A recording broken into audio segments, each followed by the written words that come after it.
Good evening everyone and welcome back to my YouTube channel. My name's Adam and this is Friday Sews.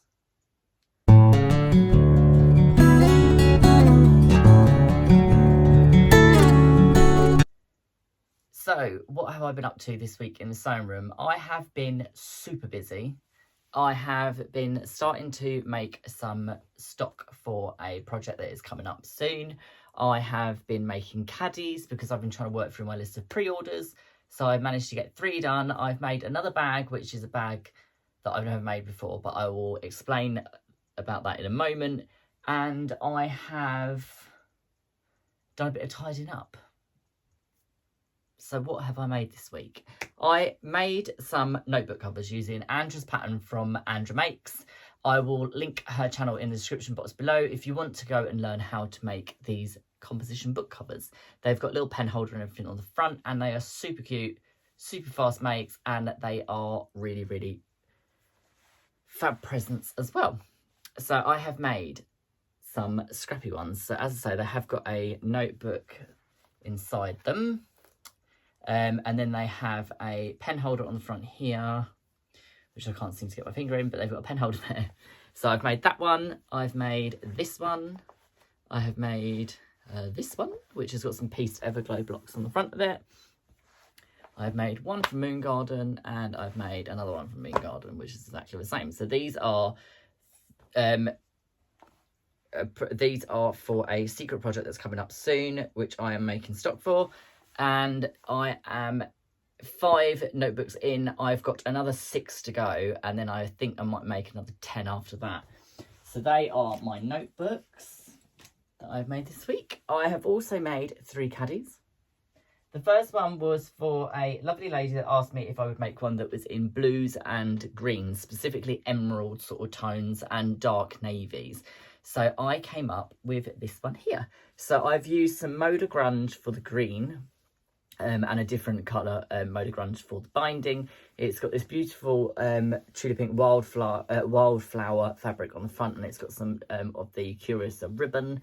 It's got some of the tiny beasts on the side here, and on this side it's got the wildflower with some more ribbon, and then it's got the teal blue zip.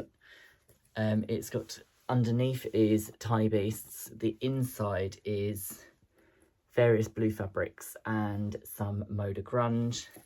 So that is the first one that I made this week, which is the lovely blue one. The second one I made is a tiny beast caddy. This is the squirrel, the O Nuts on the front of it. It's got ladybird handles. It's got the Dear John on the pockets. It's got a lovely little green rainbow zip. And inside it has some of the hedgehogs, some of the foxes, and some of the ladybirds lining the interior pockets. The other one is a Parisville Deja Vu. This was for a lovely lady that actually doesn't live too far away from me. She messaged me and said because she had a custom one. So with this, I've used the wildflower in this pink and teal, which goes really well with the Parisville Deja Vu colour scheme. And then it's got the different various complementary fabrics in that line. It's got some Tula teacups ribbon on the end here, pink zip with rainbow teeth, and then it's got all of the contrast Parisville Deja Vu fabrics on the inside.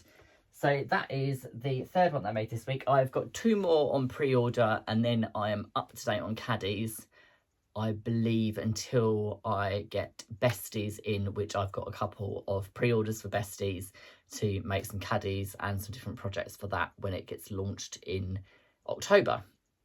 So that should be coming pretty soon to quilt shops, hopefully. I have pre-ordered my bundle and it will be here as soon as they get it in the quilt shop, so I just have to wait until it arrives, basically.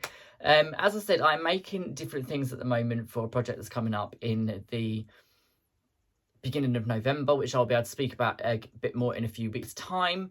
I have, however, last weekend, as some of you may have known from my last week's Friday Sews on a Sunday, I went to Lovely Jubbly Fabrics in Ferndown in Dorset, and I was lucky enough to go to their launch party for their new premises. It was great fun. If you want to learn more, hear any more about it, pop back to last week's episode and I spoke a bit more about what happened. But while I was there, I was talking to a lovely lady, Beth, who I mentioned in my last vlog as well. And she was wearing a bag, and I said to her, what bag is that? I said, because I love it. I think it's brilliant. She'd done some foundation paper pieced miniature flying geese on the front and on the closure flap that goes across the top of it. I'll show you mine in a moment.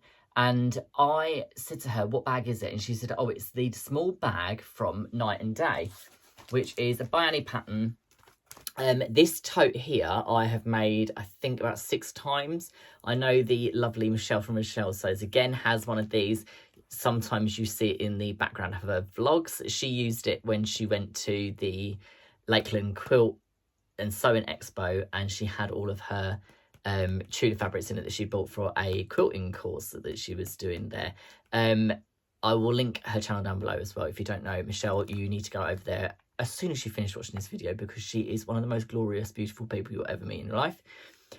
So this here is the small bag, which I have to say, let me get the picture out of here and see if I can get a better close-up on there. This is some of the worst imagery on this pattern, I think. It does not do it justice. So I have made the tote because I absolutely love it. It's reversible. It has a welt pocket inside, and it has ties on top. I've actually added a zip to this many a time to make it a fully zipped tote at the top with an extension, a zip extension, so you can still open it completely. But that is a great pattern. This here, however, the little bag, I think they need to change the image on this cover because it doesn't look very interesting. It looks like a simple little bag that you would make when you're first learning to sew and you want to make craft items. So it looks just like a standard zippy pouch. And for that reason, I've never really had a massive interest in making it. And it's my own fault really, because had I actually looked at the proper pattern reveal on by Annie's YouTube, which I will try and remember to link down below if you want to go and look at that in more depth. She goes into a lot of depth about each of her pattern, what its features are and different things on her YouTube channel. But I saw Beth's one and I thought to myself, I absolutely love that bag. And I said to her, Beth, what bag is that? And she said, it's the small bag from Night and Day. And I thought to myself, well, I've got that pattern and I've never made one. And it is one of the most fun bags to make because the architecture of the bag is bananas. It just doesn't make it on paper. It just doesn't look like it'll ever work, and it looks like you're just going to get yourself into a big tangled up mess. But it is so simple when you actually look at it in the black and white format of it or written on paper. So I made one in Tudor Pink, obviously. Parisville, Nightshade Deja Vu. So it's got the mini coven on the flap. So basically from the front, it doesn't look very interesting. But what it actually is 2 bags sandwiched together. So you have 2 zips. So the flap is on a magnetic clasp. There's a hidden magnet in here, which keeps it closed. I use this webbing that is the moon and stars. So basically you open the top. I'm going to step back a little bit just so you get a bit more light on it. And then it's got these 2 zip compartments, as I say, which both open up into these huge, big pockets. And then you've got a little inside storage area here as well, which you could slip things in that weren't that important, like receipts and different things. So it's got so much space inside. And as I said, the zips are really crazy because each zip is just one continuous piece of zip, so it doesn't actually have an end. It just loops back on itself. It's just one of the weirdest patterns that I've made from by Annie, because it just does, it goes sort of against every single technique that she's ever used in any other pattern. And the webbing here is hidden in between the 2 bags on either side. Just a really clever pattern. So I've already got another one of these actually cut out to make another one, which I'm going to make in line work in the black and white range up here above my head. this range here, which I will hopefully have finished this weekend, because it is a really fun, super quick make. It doesn't take up a lot of hardware, it doesn't take up a lot of soft and stable, or foam, or whichever you would prefer to use, and it's just a really good make. So that is what I've been up to this week in the sewing room. What have I had delivered? Might have had a few little top-ups here and there, but not a great deal, I don't think, this week. I have got some orders coming in. I've got a couple of things that I have got from D-Stashes in the States, which I'm waiting for them to be shipped over. And I also bought a custom cut charm pack for Nightshade Deja Vu, because even though I've got the full range, I like to keep a charm pack of each range as an archive, so that whatever happens with my yardage, I've always got a small piece of every single print in that range if I can get hold of one. So I think I've probably got, I'm looking over at my charm pack stack now, I've probably got about 10 different lines in charm pack. So I've kind of got like 10 archival, don't know how you say that, charm packs over there, which I hopefully will add to as I go along.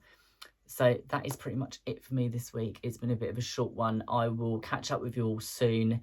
The video that is going to be coming out soon about my Juki is on its way. I just need to finish editing it, and I should hopefully get that out to you next week, so you can all find out how I'm getting on with my Juki Industrial. So I will say bye for now, and I hope you have a good weekend, and I will see you all soon. Ciao.